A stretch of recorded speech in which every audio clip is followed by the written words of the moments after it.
Tunghayan natin ang kwento ng aking buhay. Papauwi na nga si Dustin. Dahan-dahan lamang siya sa paglalakad dahil baka madapa siya. Sobrang hirap ng kanyang sitwasyon dahil bulag siya pero naghahanap buhay pa rin. Naglalako siya ng saging ngayon at masaya nga siya dahil naubos lahat ng paninda niya kaya may pera na siya may iuwi para pambili ng bigas. Napakunot ang noon ni Dustin nang may matamaan ang kanyang tungkod at nakarinig niya siya ng nag-iiyakan na sanggol. Sabay-sabay kaya alam nga niyang hindi lang isang nandito. Ibinaba niyang dala niyang palanggana, sabay po ng dahan-dahan. Kinapa niya isa-isa ang pinanggalingan ng iyak at dito niya nahawakan ang malambot na balat ng sanggol. Napanga niya siya, sabay sambit. Diyos ko, 3 bata pa lang nandito. Hirap man sa kalagayan niya, naiuwi nga niya ng ligtas ang triplets. Naisinilid lang niya sa palanggana. Lumaki sa pader ni Dustin ng mga bata na may mabuting asal at respeto sa kapwa.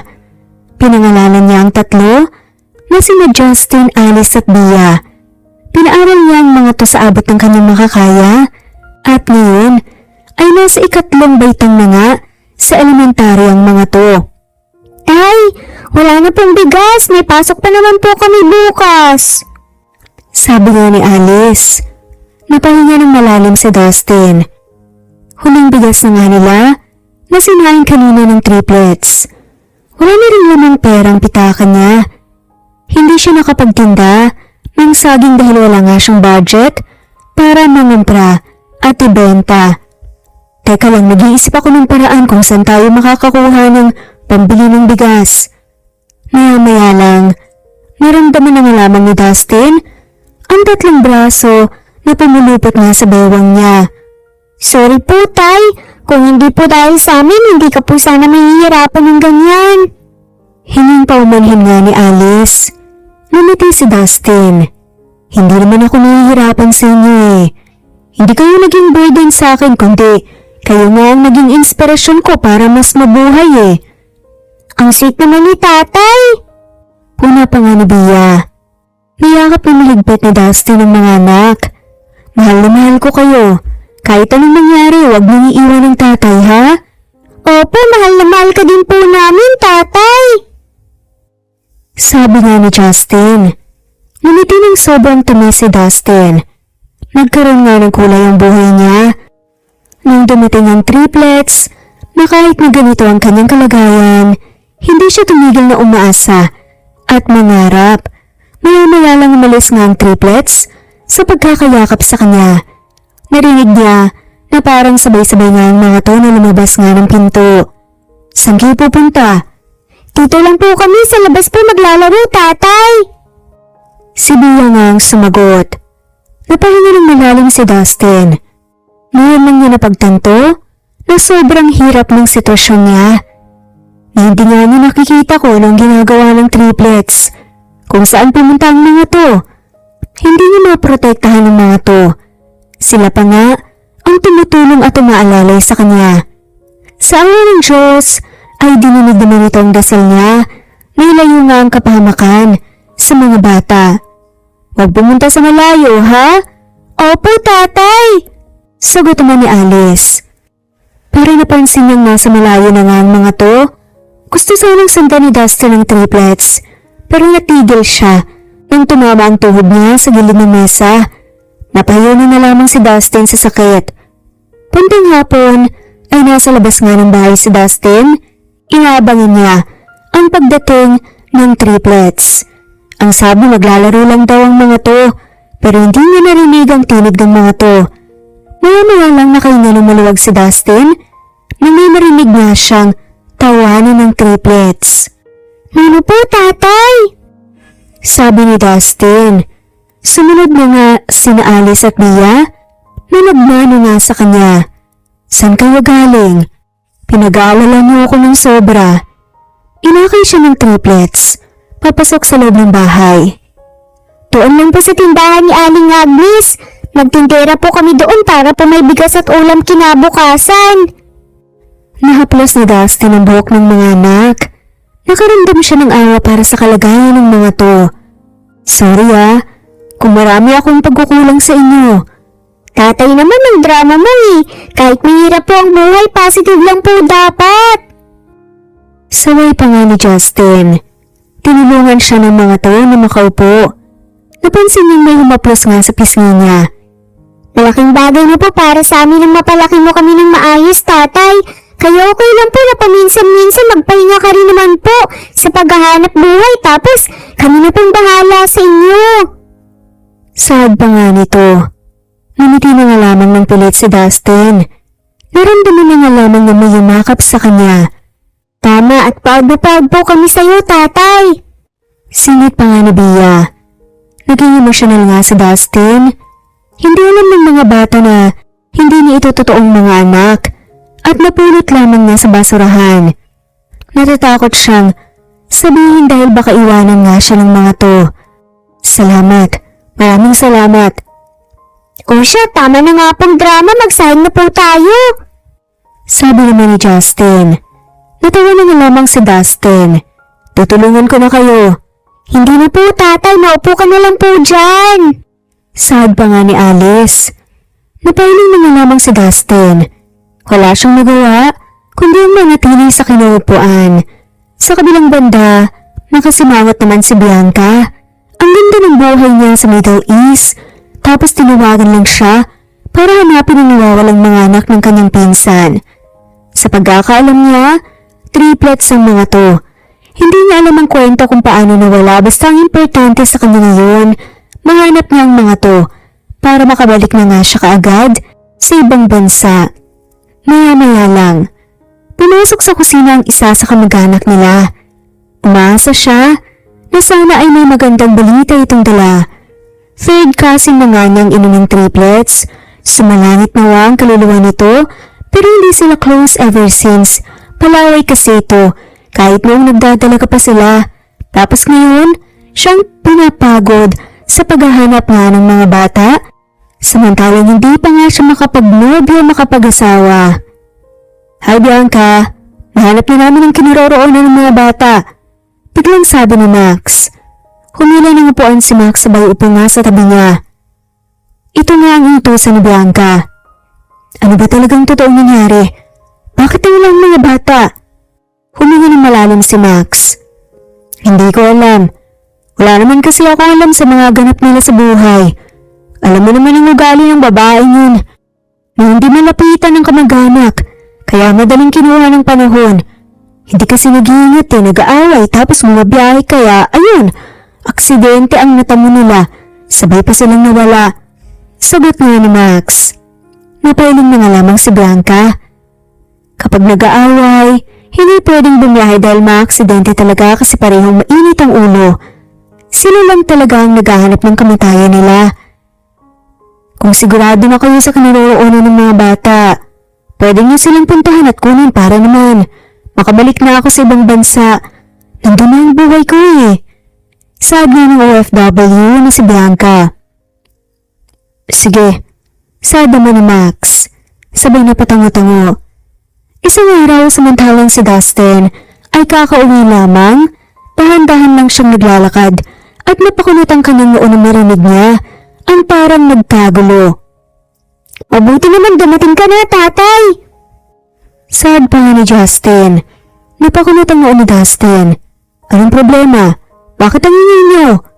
May kalalakihan po ngayon dito sa bahay, tatay. Kukunin daw po nila kami. Kinakabahan pagsusumbong pa nga ni Alice. Hindi nakainig sa Dustin. Hindi niya napaghandaan ang ganitong pangyayari. Nataranta siya na narinig niya na parang nagre-reklamo ang mga triplets. Pinipilit niya nga buto ng kamay ng mga to, pero hindi niya nahawakan. Hindi po kami sasama sa kanila, tatay. Dito lang po kami. Huwag mo kaming ibigay sa kanila. Sabi nga ni Bea. Napahinga ng malalim si Dustin. Sandali lang muna, wala namang ganyan. Mag-usap tayo ng maayos. Hindi na kailangan pare.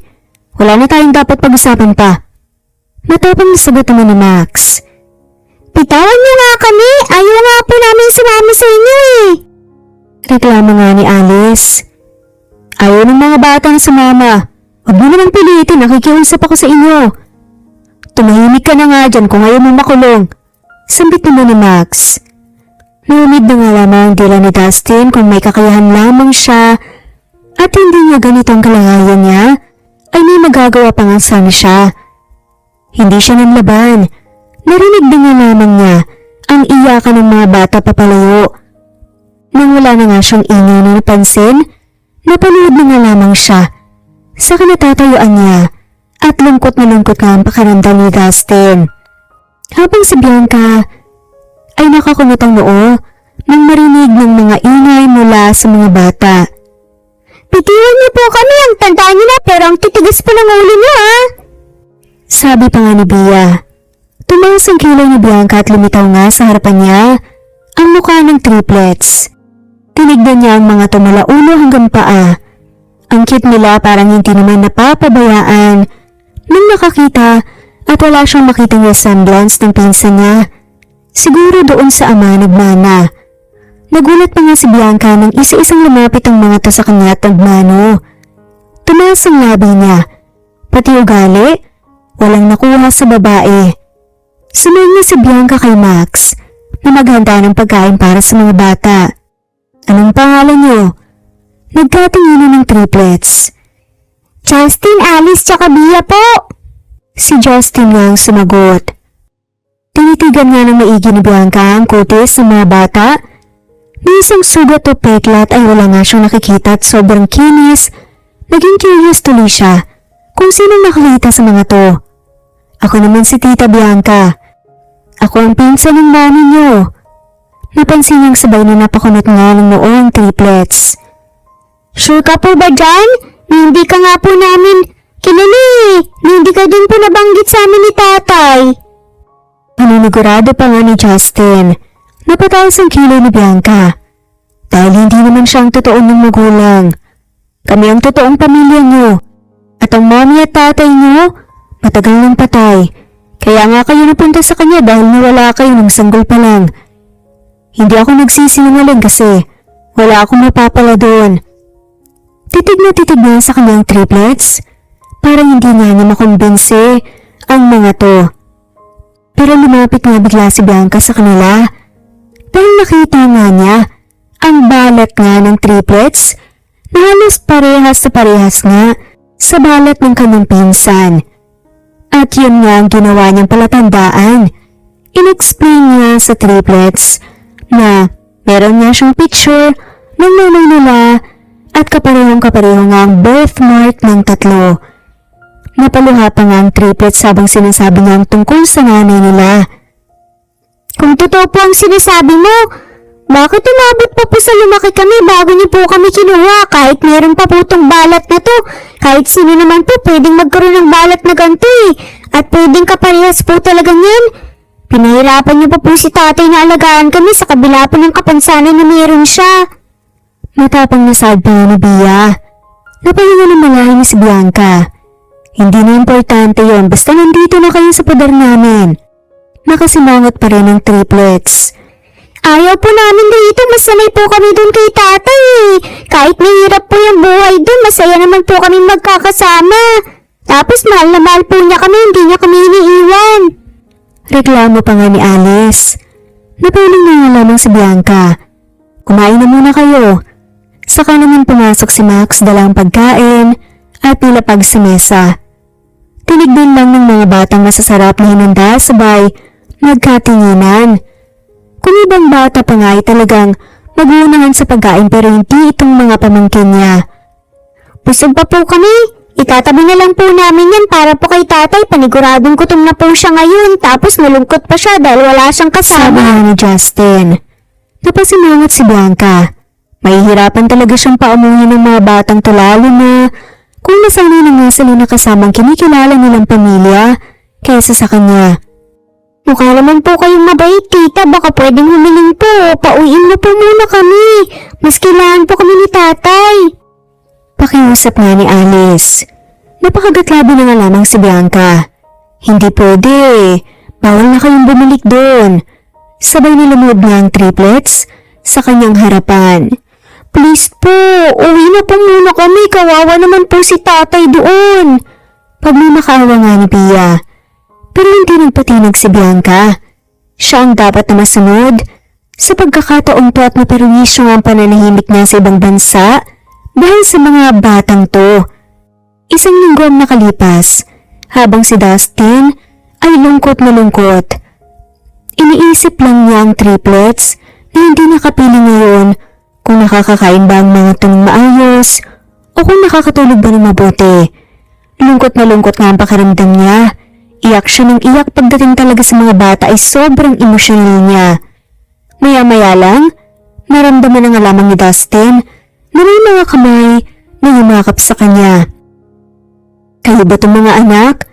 Mas lalong humigpit ang yakap sa kanya ng mga to. Kahit hindi magsasalita, alam nga niya na triplets ang nasa tabi niya. Opo, tatay, tumakas po kami para po makauwi dito. Sagot nga ni Justin. Humingi ng malalim si Dustin. Bakit naman kayo tumakas? Hindi maganda ang ganun. Yakap-yakap pa rin siya ng mga bata. Kung hindi po namin gagawin yun, hindi po kami papauwiin sa iyo rito eh. Nangako po kami sa inyo na hindi po namin kayo iiwan, tatay, kahit sinasabi po nila na sila po ang totoo naming pamilya. Hindi pa rin po kami komportable doon. Wala kaming pakialam kung hindi ka namin totoong magulang, basta mahal na mahal ka po namin, tatay. Sahod pa nga ni Bia. Kung saan na nga lamang tumulo ang luha sa mga mata ni Dustin. Sobra siyang natouch sa kabaitan ng mga batang to. Sorry, kung hindi ko sinabi sa inyong totoo. Napamahal na kasi kayo sa akin kaya ayoko mawala sa kayo. Hindi na po importante yun, tatay. Basta dito na lang po kami kasama mo po. Ayaw po namin bumalik doon. Huwag ka na pong pumayag na kunin nila po kami ulit rito. Pakiusap pa nga ni Justin. Ngumiti si Dustin. Titignan ko kung anong magagawa ko. Ayoko rin naman na nandun kayo. Hindi ako sanay na wala kayo rito. Masaya naman ang triplets sa sinabi niya. Nagpasalamat naman sila Alice. Pagkatapos niya maging emosyonal, nagtanong siya sa triplets kung anong meron nga sa pinagdalhan ng mga to. Malaki daw ang bahay tapos halatang mayaman ang nakatira doon. Sa sumunod na araw natatarantang ang mga bata na umuwi sa bahay. Napakunot naman ang noon ni Dustin, kaya dahan-dahan siyang lumabas ang bahay. Bakit? Anong problema? Humawak ang mga to sa kamay niya. Nandito na naman ulit sila, tatay. Baka kukunin na naman po nila kami ulit. May pag-aalala pa nga sa boses ng sagot ni Bia. O sige, pumasok na muna kayo sa loob ng bahay. Huwag kayong lalabas hanggat hindi ko sinasabi, okay? Tumangutan mo naman ang triplets. Agad na pumasok na sa loob ng bahay ang triplets. Nakatayo lang si Dustin malapit si Panto at hinihintay nga niya na may magsalita. Napansin naman niya na may papalapit nga kaya umayos nga ng tayo si Dustin. Magandang umaga pare. Pinapatawag ka ng pinsan ko, gusto ko niyang makausap tungkol sa mga bata. Sabi nga ni Max. Sige, sasama ako. Pumasok muna si Dustin sa loob ng bahay at kinuha ang kanyang tungkod. Sinabihan din niya ang triplets na sasama siya sa mga kuto kaya huwag na umalis ng bahay. Maya-maya lang, inalalayan si Dustin ang lalaking kausap niya kanina. Tahimik lang siya na pumasok sa kotse hanggang sa napansin niyang tumatakbo na nga ito palayo. Naramdaman na nga lamang ni Dustin na huminto sila at inalalayan na nga siya na makababa. Narinig niya ang pagbukas ng gate at tuloy-tuloy na nga sila na pumasok sa loob ng bahay sa bayupo. Ang tahimik na kinaroroonan ni Dustin. Ito ang mahirap na sitwasyon niya dahil hindi nga niya alam kung ano nga bang nangyayari sa paligid niya. Kung sakaling ano man gagawin sa kanya, hindi nga niya malalaman. So, ikaw pa lang nakapulot sa mga pamangkin ko. So, hindi ka pala nakakakita. Napangisi si Dustin. Halata naman, diba? Huwag na tayong lumayo pa. Sabihin mo lang kailangan mo sa akin. Diretsahang saad pa nga nito. Napahinga ng malalim si Dustin. Tawin na magsalita ang babae halatang may attitude nga at parang hindi pa nga sila magkakasundo. Sige, Gusto kong malaman mo na kukunin ko na sa mga bata. Malayo pang pinanggalingan ko para sa kanila kaya wag mo na akong pahirapan pa. Tulungan mo akong may paliwanag sa kanila para maintindihan nila. Hindi yung kinukonsinti mo sila. Napailing nga si Dustin. Malaki na sila, ma'am. Nakakapag-isip na rin sila ng mabuti kaya hindi ko na mapapangunahan pa kung anong magiging desisyon nila. At isa pa, matatalino yung mga yon. Genius sila. Napalaki ng maayos kaya alam nilang ginagawa nila. Kung iakyat ko sa husgado, talong-talo ka, mister. Kami naman talaga ang totoong kadugo ng mga bata. Hindi mo pa nakikita? May kapansanan ka. Paano mo pa sila mabubuhay pagdating ng araw? Okay ka pa ngayon. Paano naman ang bukas? Umigtingan pa nga ni Dustin. Ang sama ng ugali ng babaeng to, pero mas pinili niyang umiti. Kahit nasaling nga ang ego niya. Huwag mong maliitin ang pagkatao ko, ma'am. Hindi sukatan ang pagkakaroon ng kapansanan para maging responsable ng isang tao. Makikita mo naman siguro mga bata. Hindi sila magiging ganun kung hindi sa pag-aalaga ko. Natahimik niya ang kaharap. Maya-maya lang, tumikhi ng babae. Nandun ka na. Pero paano naman ang future nila? Kung sakaling magdalaga sila. Mahirap ka, walang pera. Paano mo sila bubuhayin? May bibigay mo kaya ang mga luho nila? Naikuyong ni Dustin ang kanyang kamao. Iba talaga ang ugali ng mayayaman. Matapobre ang hilig ng maliit ng kapwa. Let us cross the bridge when we get there, ma'am. Huwag mo na lang sanang maliitin ang pagkatao ko dahil hindi birong mag-alaga ng 3 bata sa matagal na panahon at ganito may kapansanan. Dapat magpasalamat pa nga kayo sa akin kasi hindi ko pinapabayaan ang mga pamangkin mo. Kahit ganito lang ako. Let us spread kindness para maging maayos ang buhay natin. Ito lang ang gusto kong sabihin. Wala akong pakialam kung saan tayo makakarating. Basta, maninindigan ako at ilalaban kong karapatan ko sa mga bata. How is it? Kung ipapagamot ko ang mga mata mo kapalit ng pagsauli mo sa kanila sa akin, papayag ka ba? Napabuntong hininga na lamang si Dustin. Hindi na, magiging useless din na may babalik ang mga paningin ko kung hindi ko naman sila makikita. Agad na tumayo si Dustin at hinawakan niya ang kanyang tungkod, lumabas ng pinto. Hindi na nga hinintay pa kung anong sasabihin ng babae, hindi na nga niya matagalan ang gaspang ng ugali nito. Samantalang si Bianca, naibato na nga niya sa dingding ang mga ulo ng sofa dahil sa kanyang inis. Nagumpisa na nga siyang ma-stress dahil sa mga batang yun. Masama talaga ang ugali niya, lalo na kung hindi maayon ang panahon sa kanyang ginagawa. Nahulog sa malalim na pag-iisip niya si Bianca. Dapat sana wala na nga siyang pakialam sa issue. Nandito naman ang mga pinsan niya para magresolba ng problema. Una pa lang sana, hindi na nga siya dapat pumayag pa dahil tingin niya ay nagsasayang rin siya ng oras at panahon at marami na nga sana siyang magagawa doon sa ibang bansa. Alam naman niya na talagang ipaglalaban nga ng lalaking to ang karapatan ng mga bata. Mas lalo sila mahihirapan kung dadali nila sa korte dahil may isip nga ang mga to at kaya nang magdesisyon kung kanino sasama.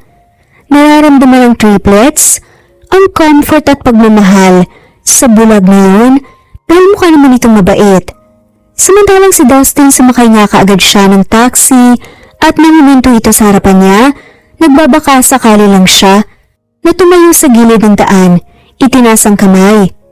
Ayaw na nga nang maging perwisyo pa sa mga to, kaya siya na nga lamang gumawa ng paraan para makauwi. Kamusta po yung pagpunta mo doon, tatay?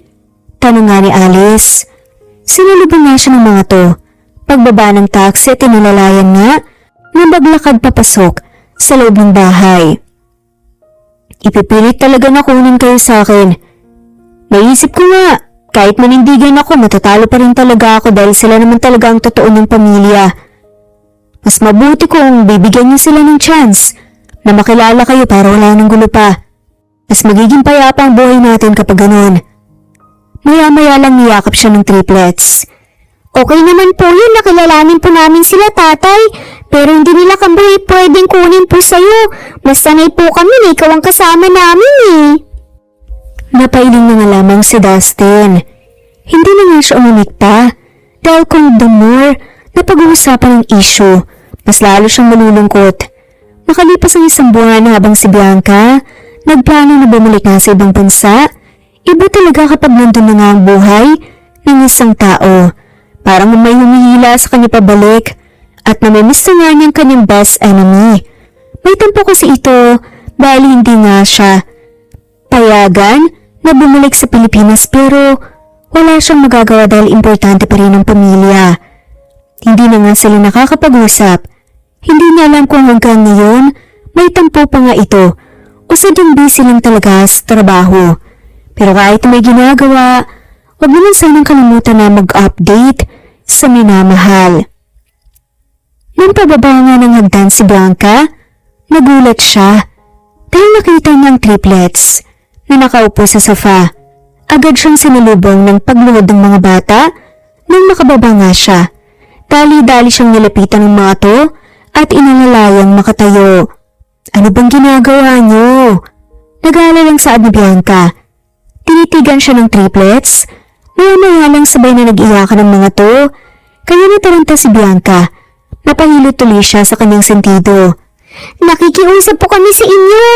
Tama na po, hayaan niyo na po kami sa piling po ni tatay. Pwede naman pong maging pamilya po tayo pero wag naman po sana kaming kunin sa kanya dahil mahal na mahal po namin siya eh. Sabi pa nga ni Justin. Napakamot sa batok niya si Bianca. The love of these kids to the responsible man who raised them. Napaka-pure and genuine. Kaya sino siya para ihinto na nga lamang ng ganun ng pakiramdam? Siguro naman kung saan naroroon ang pinsan niya. Maintindihan nito ang mga anak. Kailangan ng bata ng totoong pag-aaruga at pagmamahal kaya alam nila kung sino yung nagpapakita sa kanila ng ganun. Mabait naman po kami. Naiintindihan niyo naman po siguro kami pero mas mahal po talaga namin si tatay. Mahiling na nga lamang si Bianca. Tuon lang naman po kami sa kanya tita, promise po dadalawin naman po namin kayo rito para makapag-bonding tayo. Singit pa nga ni Alice. Naging emosyonal si Bianca. Gusto rin niya magkaroon ng ganito ka-genuine ng mga anak. Sobrang inosente ng mukha pero napaka-genius. Alam na alam kung kanino papanig. Doon talaga sa taong nagpalaki sa kanila. O sige, wala na akong magagawa pa. Hindi ko na ipipilit ang gusto ko. Agad na nga lamang siyang niyakap ng triplets. At parang natutunaw nga ang puso niya. Maraming salamat po talaga tita. Sabi nga ni Alice, tumango naman si Bianca. Isang umaga nagkakape nga sila sa living room kasi si Max ang kasama niya at iba pa nga ng mga pinsan. Babalik na siya sa ibang bansa. Mas magiging maayos ang lahat kung ipapaubayan na nga lamang niya ang triplets sa lalaking yun. Ito lang naman ang mas nakakakilala sa mga pag-uugali ng bata kahit lumaki sila sa piling nito. Babalik na nga pala ako sa ibang bansa, Max. Napagdesisyonan ko na hayaan na lamang natin ang mga bata sa piling ng lalaking yun. Ang mga bata nang nakiusap sa akin na doon na lang sila eh. Kahit anong gawin natin, wala naman tayong magagawa. Kontento na sila roon. Humingi ng malalim si Max. Sa bagay, mahirap kalaban ng tumayong magulang talaga. Hindi rin natin masisisi ang mga bata dahil mas nakaramdam sila ng security doon. Sagot naman ni Max. Kaya nga, magbigay ka na lang ng suporta doon sa kanila para naman hindi mahirapan ng lalaki. Saka ang gusto ko, kausapin mo siya tungkol doon sa pagpapagamot ng mga mata niya para maayos ng nalagahan ng mga bata. Buti naman kung papayag siya. Baka mamaya niya maisip niya na magkaroon pa siya ng utang na loob sa atin. Nang sa ganun makuha natin ang mga bata. Ay, matigas din talaga ang ulo nun eh, no? Pero hanga ako sa dignidad niya. Ipaliwanag mo sa kanya ang magiging pasya natin. Tumango-tango naman si Max. Sa sumunod na linggo ay bumalik na si Bianca sa ibang bansa. Buong araw siyang natulog sa bahay niya dahil sobrang pagod niya sa biyahe. Habang si Dustin ay nakahinga ng maluwag dahil hindi na siya binalikan ng pamilya ng triplets, sumuko na yata. Bumalik na sa dati ang buhay nila, hindi na nalulungkot si Dustin. Sobrang panatag na niya na hindi na mawawala sa kanya ang mga anak. Natutulog na ang mga bata dahil gabi na. Siya naman ay nasa labas pa ng bahay tumambay. Hindi pa siya dinadalaw ng antok. Napakulot ang noo ni Dustin nang makarinig siya ng tunog ng kotse na huminto malapit sa bahay niya. Boses pa lang ay alam niyang tiyuhin ito ng triplets na si Max. Wala siyang ideya kung ano ang sadya ng lalaki hanggang sa nagsalita ito. Bumalik na raw sa ibang bansa si Bianca, ang babaeng nakausap niya noon. Sumuko na raw ang mga ito sa pagkuha ng mga bata sa kanya. Ang gusto mangyari ng babae ay maipagamot ang mga mata niya para maayos niyang maalagaan ang mga bata. Nagdadalawang isip pa siya dahil baka paraan lang ng mga ito na makuha sa kanya ang triplets, pero hindi na daw. Mas magiging maayos ang buhay ng mga pamangkin kung nasa sa kanya ang mga ito. Mabuti naman na-realize nila na kahit anong gawin nila ay hindi talaga napipilit ang ganun. Para sa mga anak ay pumayag siya sa alok ng mga ito na ipagamot ang mga mata niya. Makalipas ang 2 buwan ay nakalabas na ng ospital si Dustin at nakikita na niya ang liwanag. Mas nagiging kampante na siya na sa pagkakataong ito ay maaalagaan na niya ng maayos ang triplets dahil nakikita na niya ang mga bata. Tatay, ano bang feeling po na ngayon nakakakita ka na? Nakangiting tanong nga ni Justin. Sumandig ito sa kanya sabay tingin sa mga mata niya. Dahil sa mga bata ay naging close sila ni Max at iba pang mga tiyuhin nito. Binigyan siya ng maayos na trabaho para makaprovide siya ng mabuti sa mga bata, which is sobrang grateful niya. Kinausap niya ng masinsina ng triplets na kung maaari ay bibigyan ng mga ito ng chance ang totoong pamilya na makabanding sila. Sayang nga lang dahil nasa ibang bansa na si Bianca at sa nalaman niya kay Max ay hindi na babalik ng Pilipinas ang babae.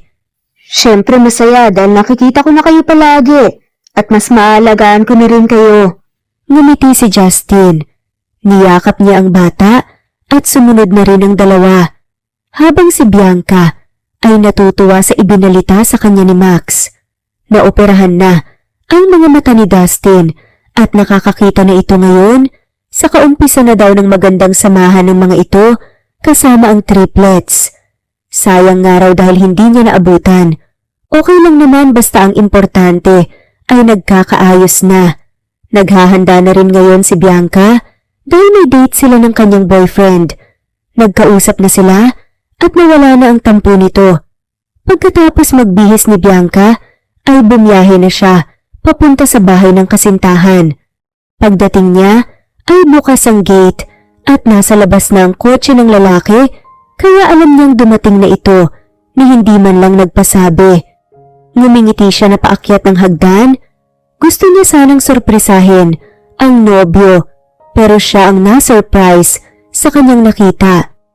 May kapatong ang nobyo niya sa ibabaw ng kama. Sarap na sarap ang mga ito. Naririnig pa nga niya ang sabay ng ungol. Parang pinagsakluban ng langit at lupa si Bianca sa kanyang nakikita pero hindi siya umiyak bagkus ay sinugod niya ang mga ito. Hinila niya ang buhok ng babae sabay sampal rito ng maraming beses. You bitch! I'm going to break your neck! Sabi nga ni Bianca. Sinakyan na nga niyang babae, hinawakan niyang leeg nito ng mahigpit dahilan para mapaubo nga ng ilang beses. Kakasuhan kita for hurting me, freak! Ganti naman ang babae. Pinipilit nitong abutin ang kanyang buhok pero hindi niya ito binigyan ng pagkakataon. Papatayin talaga niya ang babaeng ito. Di baling maging criminal siya. Akmang susuntukin niya ang other woman ay bigla na lang siyang hinila ng kasintahan. Stop it, Bianca. Don't hurt someone dahil lang sa nakita mo. Pagpipigil pa nga ni Kobe rito. Napanganga si Bianca. Talaga ba ha? Dapat ba matuwa ako nung nakipaglaro ka ng apoy sa ibang babae? Sa tingin mo sasaya ako sa ganun? Nang hindi na siya hinawakan ng lalaki, ay hinubad niya ang kanyang makapal na step-in at lumapit rito. Napatulala na lang ito nang sampalin niya ito ng ubod lakas gamit ang sandalyas niya. Ramdam niya ang sakit sa reaksyon ni Kobe, sobrang fulfilling dahil nakaganti siya sa panluloko ng mga ito. Umiikot ang mga mata niya nang daluhan ito ng hitad at hinaplos ang nasaktang pisngi. Ang sama ng tingin nito sa kanya pero tinawanan lang niya. Pero deep inside of her, nasasaktan sila ng sobra. Do not show your face here again. If you do, I'm going to smash your big eyes. Galit na turon nga ng babae. Aba, bumabawi ha? Akala mo kagandahan, hindi naman. Ibang lahi nga lang. Sa isip-isip nga nito. Huwag mo akong tinatakot ha.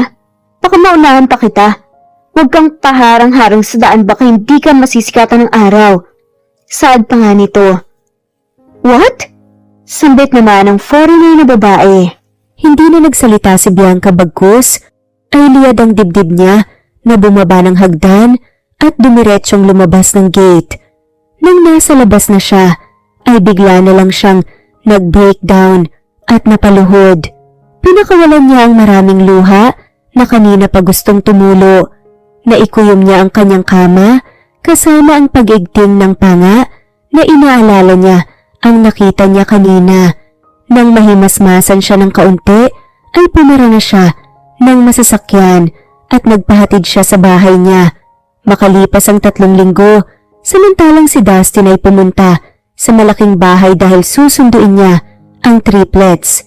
Si Max kasi ang sumundo sa mga ito sa eskwela dahil nasa trabaho siya.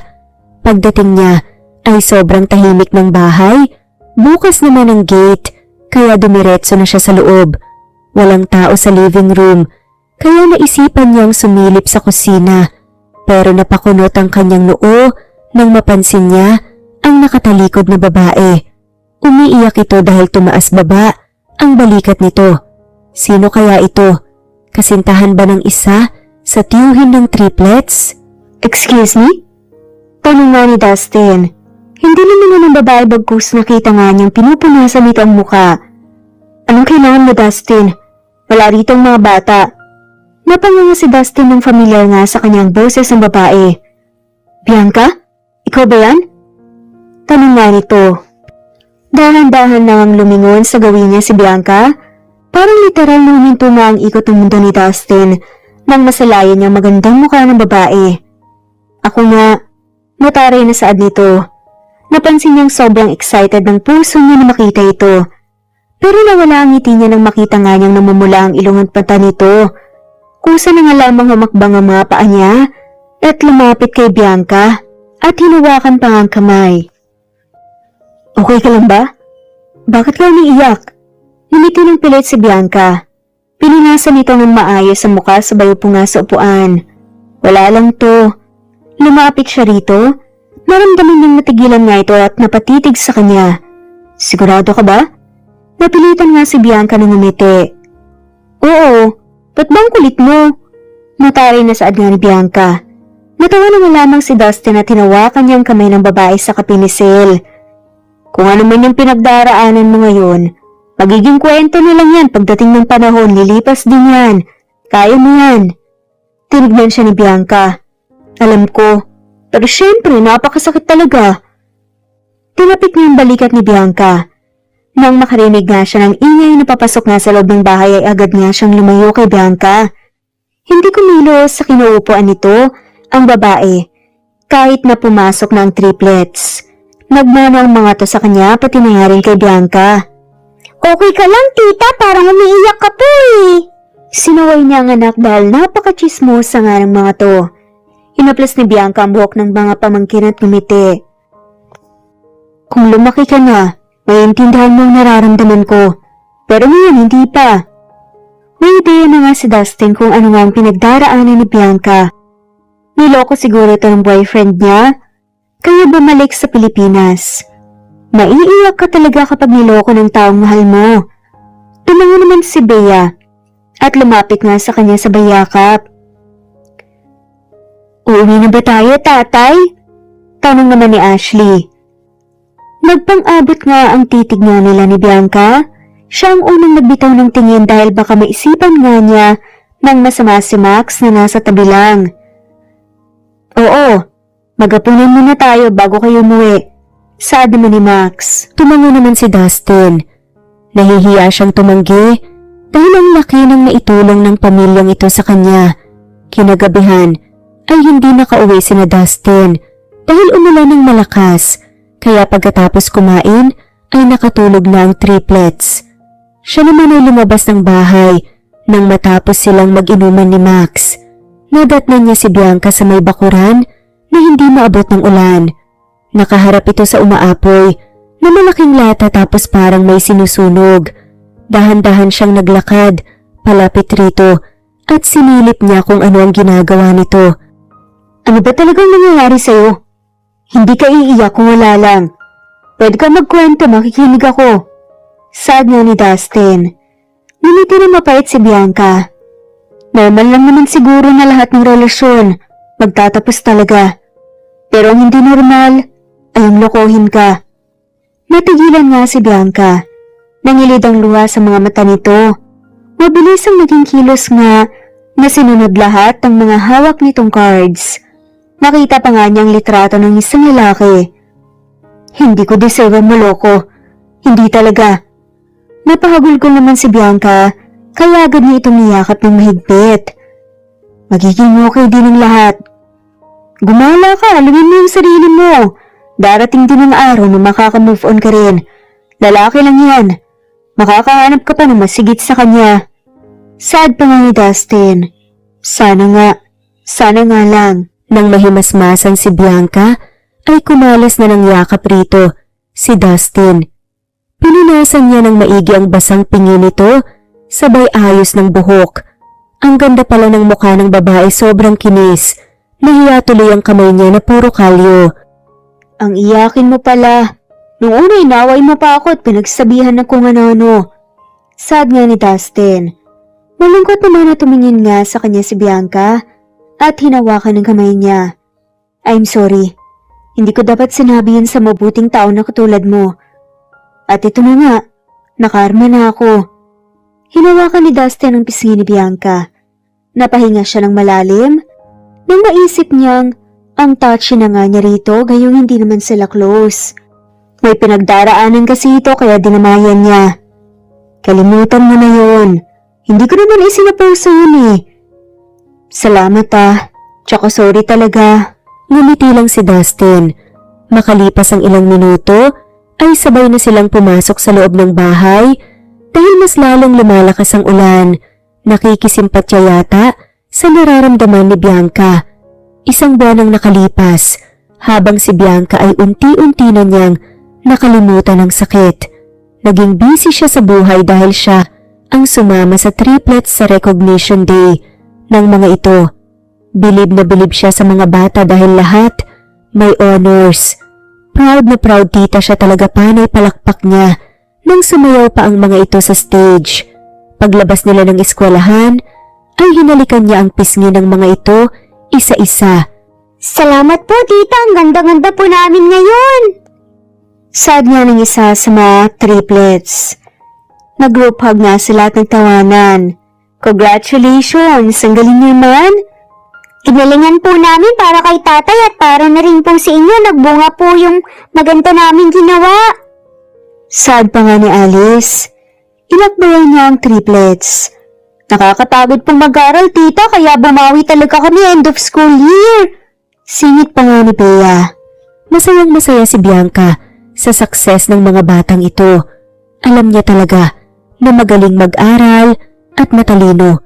Maya-maya lang ay inalalayan niya ang tatlong bata. Papasok ng kotse, dumiretso na sila pauwi ng bahay. Sa susunod na araw na lang sila mag-shopping. Bibilhan niya ng mga gamit ang triplets. para regalo niya sa mga ito. Pagdating ng bahay, ay gulat na gulat ang triplets. Nang pagpasok nila ng kusina, ay may nakahandang masasarap na pagkain. May 3 pang cake siyang nakikita. Nakatayo naman si Max, kasama ang ibang pinsan niya na may bit-bit na kanya-kanyang regalo. Napahinga siya ng malalim ng mapansin na sobrang gwapo ni Dustin. Napangiti siya dahil bigla itong yumakap sa triplets. Proud na proud si tatay sa inyong mga anak. Masayang saad nga ni Dustin. Napatitig lang siya sa lalaki. Ito ang klase ng tao na hinahanap niya. Responsible, sobrang loving. Walang katulad dahil mahal na mahal nito ang hindi kadugo. Paano na lang kung mga totoong anak talaga? Pero hindi naman lahat ng kahilingan at kagustuhan ay matutupad agad. Alam po namin yun, tatay, kaya pinakyaw nga namin ang ribbon at saka medals eh. Sagot nga ni Alice. Kumain na tayo at hinanda namin ito para sa inyong 3. Meron din kaming mga regalo dahil proud dito kami ngayon. Nakiting sabi nga ni Max. Maraming salamat po, na-appreciate po namin to lahat. Masaya po kami dahil bukod po kay tatay, nandyan po kayo na nagmamahal po sa amin. Ang swerte-swerte po talaga namin. Sagot pa nga ni Bianca. Naging emosyonal tuloy ito. Naisip niya ang totoong magulang ng triplets siguro. Nagsisisi na ang mga yon. Kung hindi nag-aaway habang nagmamaneho, tiyak na buhay pa nga sila at nakasamang mga cute at genius na anak. Kumain na tayo, may iyak na naman ako nito eh. Sinamaan niya ng tingin si Max. At ang mga pinsan niya dahil nakangisi nga ang mga to. May pinagdaraanan ka lang talaga, kaya ganyan ka. Sabi naman ni Max. Umingo si Bianca. Wait, until kayo naman ang may love tsaka masaktan. Titignan ko kung ano ang magiging reaksyon nyo. Natahimik ang mga ito. Ayaw naman palang maranasan.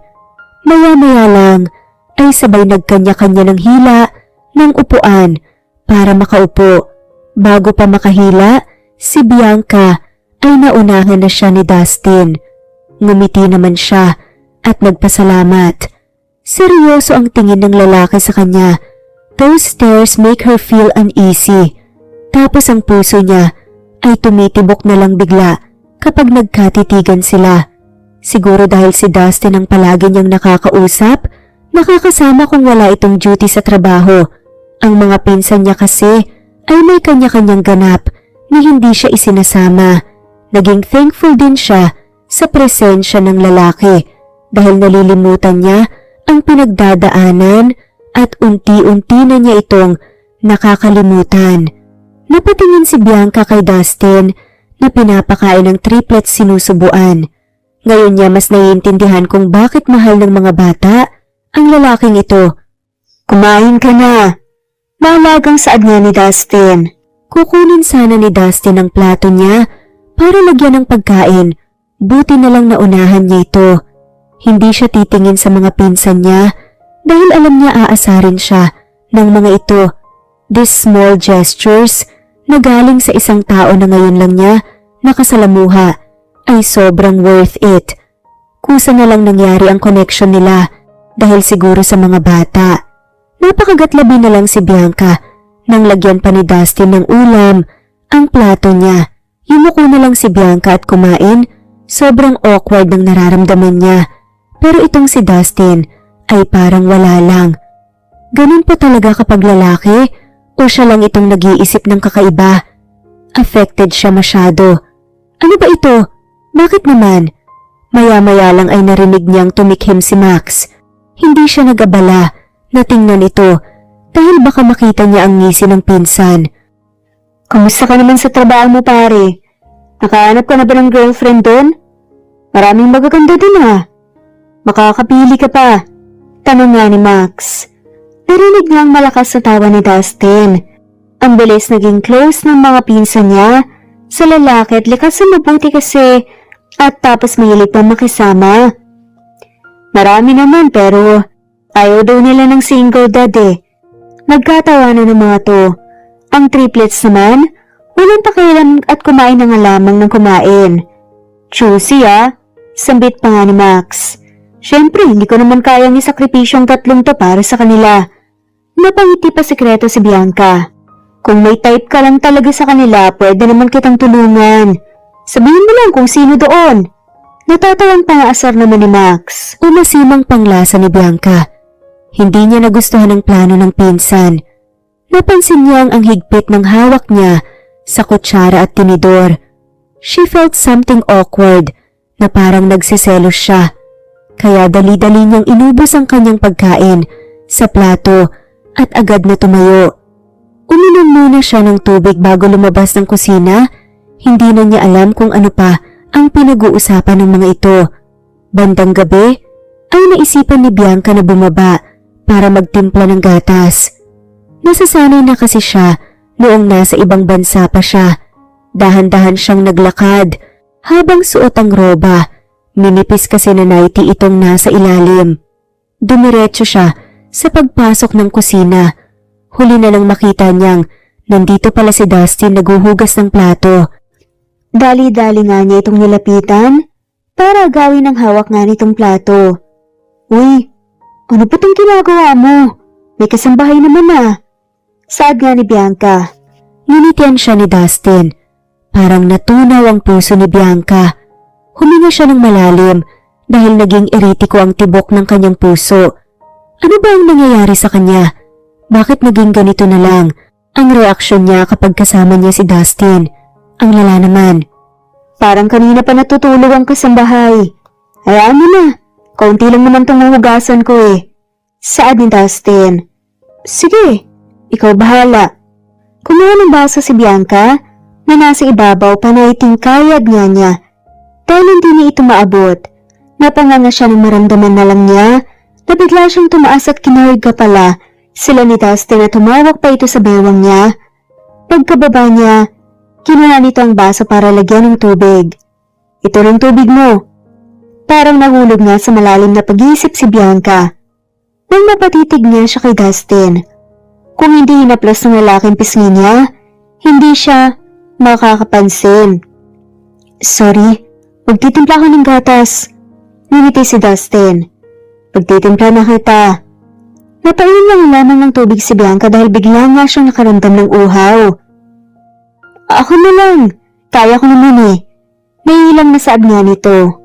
Akmang aagawin niya rito ang hawak nitong basa ay nabangga niya ang tuhod nito dahilan para lumanding ang labi niya sa pisngi ng lalaki. Napayuko si Bianca sa sobrang kahihiyan, lalo na nang ipaghila siya ng upuan ni Dustin at inaalalayan siyang makaupo. Mayos ka nga kung ano-ano na lang nangyayari sa iyo eh. Hindi na umimik si Bianca. Napakagatlabi na lang siya nang naramdaman pa rin niya sa bibig niya ang malambot na pisngi ni Dustin. Nang matapos siyang ipagtimpla ni Dustin, ay kinuha niya ang baso, sabay labas ng pinto. Salamat Dustin. Saad ni Bianca. Parang nahulog ang puso ni Bianca nang kindatan nga siya ng lalaki. You're welcome. Sagot naman ni Dustin. Dali-daling umakyat ng hagdan si Bianca at isinara agad niya ang pinto pagkapasok niya sa loob ng kwarto. Isang buwan ang nakalipas habang si Dustin ay nakatulala na nakaupo sa mesa. Inutusan siya ng triplets na mag-drawing ng magandang bahay pero walang magawa ni Isa. Lumilipad kasi ang isip niya minsan na lang siyang ma-in-love sa isang babae doon pa talaga sa tiyahin ng triplets. Purong mga lalaki pa ang mga pinsan ng babae paano siya makakaporma. Naku naman, nahihirapan talaga siya.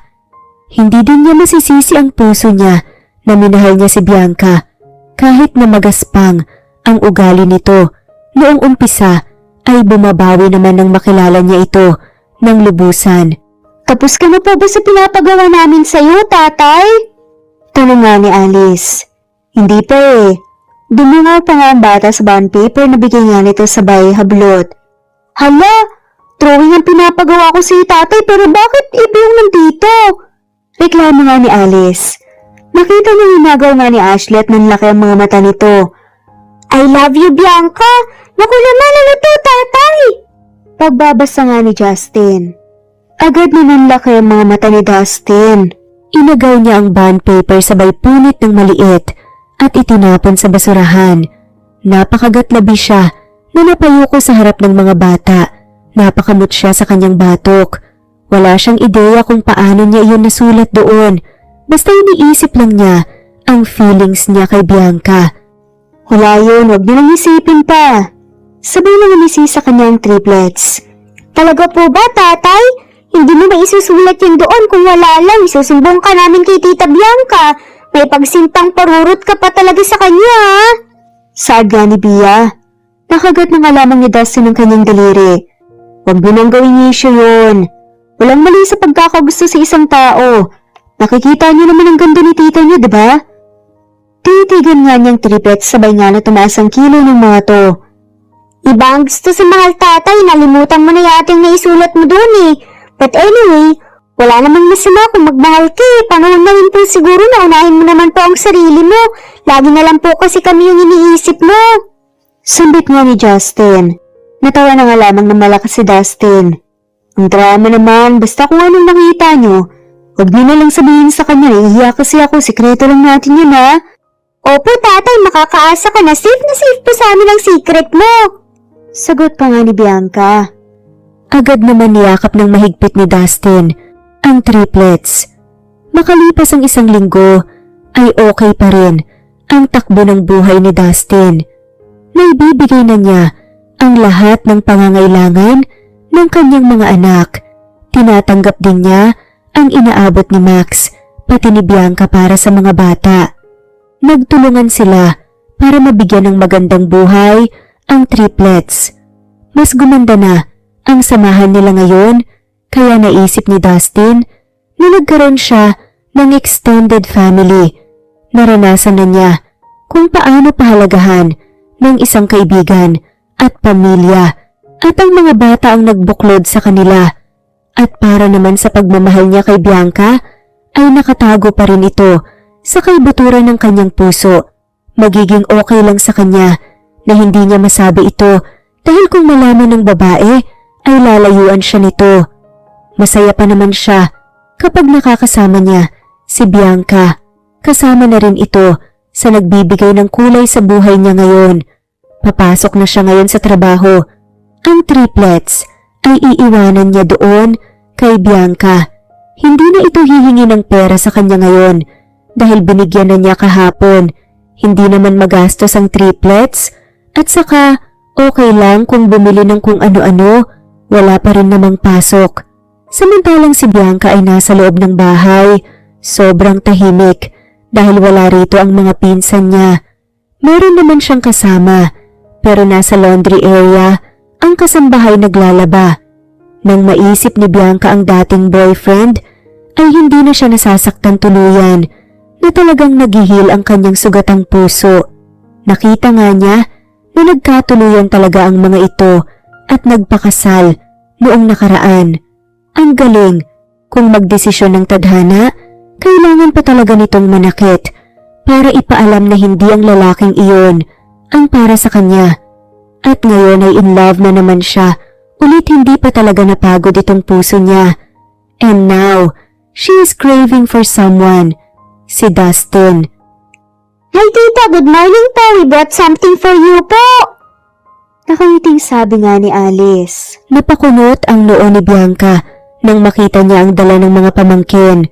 May pink na teddy bear, bouquet of flowers, tapos malaking box ng chocolate. Lumapit ang ito sa kanya, nagmano at humalik sa pisngi.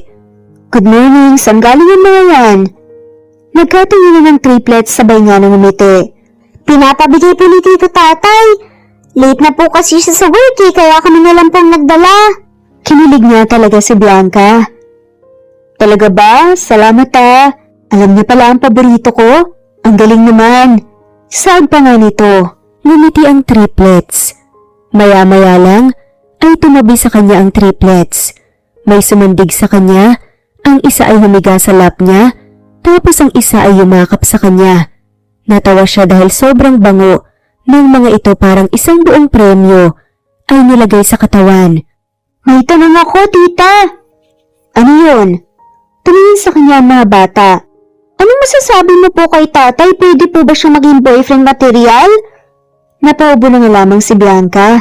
Ano Ako ang pumasok sa utak ng mga batang to sa isip-isip nga niya. Bakit mo naman itanong?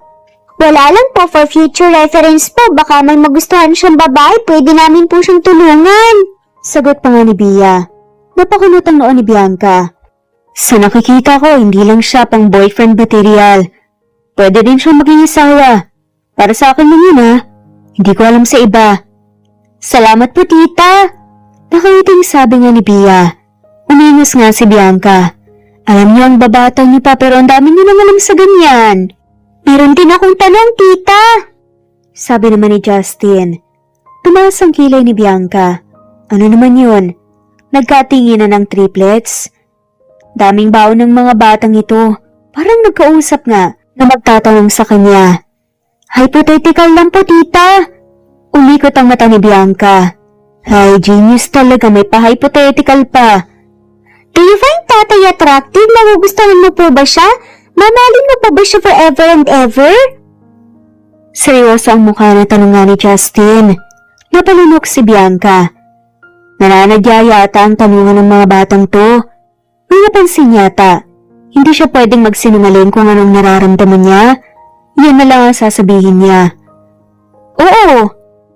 Kinilig nga ang tatlo at nagpasalamat. Napairap na nga lamang si Bianca at hindi pinakita sa mga bata.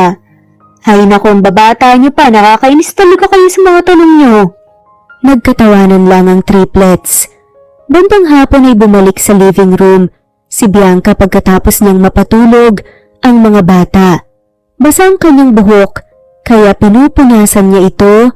Napakunot ang kanyang noo nang mapansin niyang may nahawakan siyang ibang kamay. Paglingon niya ay ang nakangising si Dustin ang kanyang nakita. Ako na, ang hilig mo palang maligo ng ganitong oras. Sad nga ni Dustin. Kinuha sa kanya ang tuwalya at ito ang nagpunas ng basa niyang buhok. Tumabi si Dustin sa pagkakaupo niya kaya isinandig niya ang ulo niya sa dibdib. Napangiti si Bianca nang maisip na lumalandi na naman siya. Tapos kung masasaktan ay iiyak ng marami at matagal makamove on. Ganun lang talaga ang cycle ng buhay. Subukan ng subukan hanggang sa mahanap ang totoong pag-ibig. Hindi naman palagi kapag naiinitan na ako. Parang gustong matulog ni Bianca dahil komportable ang pakiramdam niya na nakasandig kay Dustin. Hindi advisable ang maligo ng ganitong oras. Mas pumapasok kasi yung hangin sa katawan at magkos ng sakit. Napangiti si Bianca. Kinikilig naman siya ng sobra sa lalaking ito. Nanlalaki ang mga mata niya nang marinig niya ang boses ng mga pinsan niya na papasok sa front door. Lumayo siya kay Dustin at bigla niyang inakay ang lalaki papasok ng kusina. Napakamot siya sa batok niya nang pagtawanan siya nito. Bakit ka tumatawa? Mas lalong natawa na nga lamang si Dustin na nakatingin sa kanya. Natawa lang ako sa reaksyon mo. Parang dalagita ka lang na takot makita ng pamilya na naglalampungan sa karelasyon. Sumimangat nga si Bianca. Bakit ba ako apektado? Wala naman yun, diba? Pinunasan mo lang naman yung basa akong buhok. Tama ka. Napahinga ng malalim si Bianca. Naramdaman na nga lamang niya na niyakap siya ng sobrang higpit ni Dustin. Narinig niya ang malalim na buntong hininga nito. Okay ka lang ba? Napansin niya ngumiti si Dustin. Oo, salamat pinapasaya mo ako. Tumango naman si Bianca kahit hindi niya na-gets ang ibig sabihin ni Dustin. Nang pumasok sa kusina ang pinsan niya ay kinausap ito ng lalaki. Nakita pa niya ang kakaibang ngiti ni Max sa kanya dahilan para kumunot ang kanyang noo. 2 linggo ang nakalipas ay dumaan si Dustin sa malaking bahay dahil susunduin niya ang triplets. Kakasahod niya ngayon kaya ilibre niya ang mga ito. Gumala sila at kumain sa labas. Pagpasok ni Dustin sa pinto ay kumakabog ang dibdib niya lalo na nang magtama ang kanilang paningin ni Bianca. Mahal na mahal talaga niya ang babaeng ito. Mabuti na lang hindi ito nagtatanong patungkol sa mga sweet gestures niya para rito. Nang lumapit sa kanya ang babae, ay bumeso siya rito pero niyakap siya nito ng mahigpit kaya gumanti na rin siya. Pumasok tayo sa loob ng kwarto, may papakita ako sa'yo. Ngumiti si Dustin. May nakbayan si Bianca. Ano mayroon? Nagtatakang tanong nga nito. Pagpasok nila sa loob ng kwarto ay tumambad nga sa kanyang ilang piraso ng teddy bear, bouquet at flowers, tapos ilang karton ng tsokolate. Ang mga yan ang gusto kong ipakita sa'yo. Hindi ka naman magbibigay ng mga ganyan kung walang ibig sabihin, diba? Alam mo, naguguluhan ako sa'yo. Hindi ko alam po ano talagang iisipin ko eh. Yung sweet gestures tapos meron pang mga paganyan. Napakagatlabi si Dustin. Alam na niya kung sino ang salarin sa pagpapadala ng mga bagay na iyan. Akala niya ba nagkausap na sila na safe ang sekreto niya sa mga ito pero bakit ganun? Mabibisto na talaga siya ngayon. Dahan-dahan na naupo si Dustin sa ibabaw ng kama.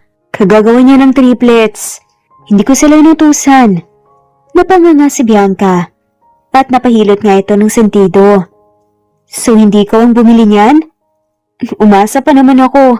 Ang dami talagang kalokohan ng mga batang yun. Hinila nga niya si Bianca. Paupo sa kandungan niya. Itinali niya ang buhok nito para kitang-kita nga niya ang magandang mukha nito. At kapag mag-uusap nga silang dalawa, gusto lang siguro nila akong tulungan. Kasi may nalaman sila. Tumingin sa kanya si Bianca at tumaas ang kilay. Tulong saan? At ano namang nalaman nila? Huminga na malalim si Dustin. Nalaman nila na may feelings ako para sa'yo. Na mahal kita, kaya ginagawa nila yon. Napanganga si Bianca sa diretsaang pagsabi nga ni Dustin.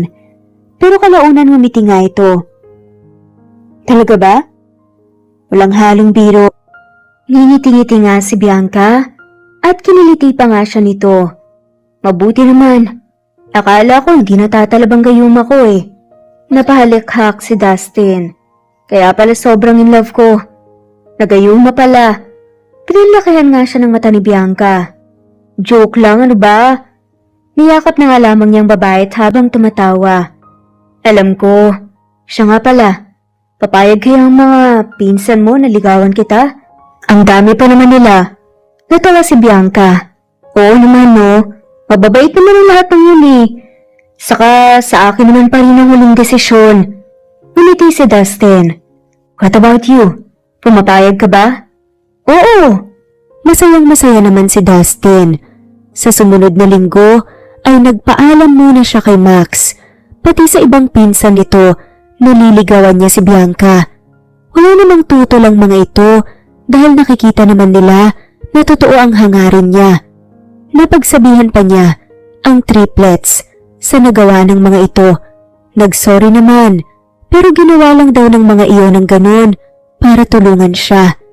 Natouch naman si Dustin dahil gusto ng triplets na maging masaya siya. Ang saya talaga niya sa piling ni Bianca, pero hindi pa pwedeng maging buo ang kaligayahan niya dahil nanliligaw pa naman siya.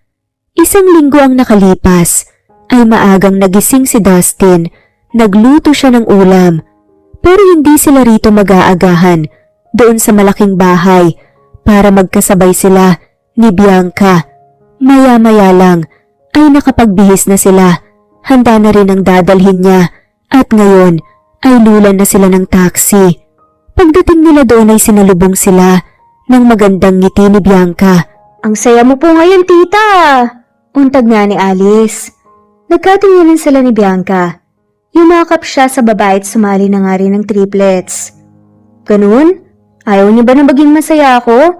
Nagtawanan ng triplets. Siyempre gustong-gusto po kaya nga po kami gumagawa ng paraan, di ba? Kung si tatay lang po, iaabutin po siya ng bagyo. Si Justin nga ang sumagot. Natawa si Dustin. Ang daldal talaga. Magkaakbay silang dalawa ni Bianca na pumasok ng kusina. Hindi niya pinaparamdam sa triplets na hindi na niya mahal ang mga ito dahil may nililigawan na siya. Naroon pa rin ang pagmamahal. Pag-aalaga kayang-kaya naman niya, ipagsasabay iyon. Ano ba tong tala mo? Tumikit siya kay Bianca at naglalambing. Gusto kong sabay tayong kumain rito, kaya nagluto ako ng ulam. Natawa si Dustin. Dahil umiikot nga ang mga mata ng triplets. Ang sweet mo naman.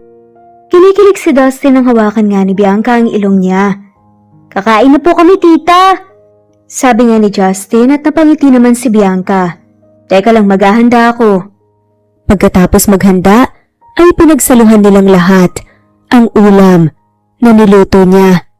Nakangiti lang ang triplets na nakatingin sa kanila ni Bianca na nagsusubuan. Nang matapos ay naghugas pa ng pinggan si Dustin, tinulungan naman siya ni Bianca pero mas lamang ang lambingan nilang dalawa. Nilagyan pa nito ng bula ang pisngi niya. Baka mabasa niya ng damit ko, papasok pa naman ako sa trabaho. Tawang-tawa nga si Bianca. Mas nauna ka nga eh. Pinaupo mo pa nga ako sa lababo. Nabasa tuloy yung shorts ko. Pag-aasaran nga ng dalawa. Napailing na lang si Dustin. Pero hindi naman siya nainis. Tuwang-tuwa nga siya dahil nagkaroon sila ng bonding na ganito. Nang napansin ni Dustin ang oras, ay tinapos na niya ang paghuhugas at lumabas ng kusina. Ikaw nang bahala sa mga bata. Niyakap niya ang babae at sabay nga halik sa pisngi nito. Ingat ka. Pagkalabas niya ng gate, ay nakita pa niya na kumakaway si Bianca. Ang ganda ng umaga ni Dustin, umaasa siya na sana ay magkaroon talaga siya ng chance rito. Makalipas ang 3 linggo, samantalang si Bianca ay masaya. Sa naging panliligaw ni Dustin walang tulak kabigin sobrang effort. Binibiro nga siya ni Max. Kung hindi raw niya sasagutin ng lalaki, ay magsisisi raw siya. Alam naman niya ang worth ni Dustin. Mahal na mahal nga ito ng pamangkin niya. Siya pa kaya na hindi? At tama naman ang pinsan. Hindi na siya makakahanap pa ng gaya ng lalaki. Kung meron man ay baka hindi pa na ipinanganak. Nasa loob ng kwarto niya ngayon, si Bianca. Tamang higa lang dahil wala naman siyang gagawin. Mabuti na lang, may pera pa siyang naipon mula sa pagtatrabaho doon sa ibang bansa. Kung hindi ay magugutom na siya ngayon. Ilang buwan na rin siyang tambay, magpapabuhay na lang muna siya sa mga pinsan niyang binata. Napatalon sa gulat si Bianca nang makita niya si Dustin na nakasandig sa hamba ng pinto na nakatingin sa kanya. Nilundag niya ang pagitan nilang dala, sabay karga rito. Tawang-tawa naman si Dustin sa ginawa niya pero hindi ito nagreklamo. Halata namang kinikilig ito. Alam mo para kang bata,